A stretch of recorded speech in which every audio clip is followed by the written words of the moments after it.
ఏ బాటైనా పర్వాలేదంట, సమయంతో సాగటమే మన సింపుల్ సిద్ధాంతం.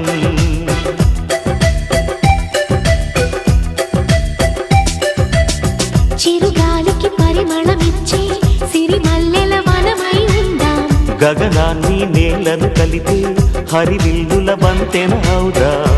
ఆనందం అంటే అర్థం మనమందా, ప్రతి పూట పాటై సాగే హుషారు సరిగమలో.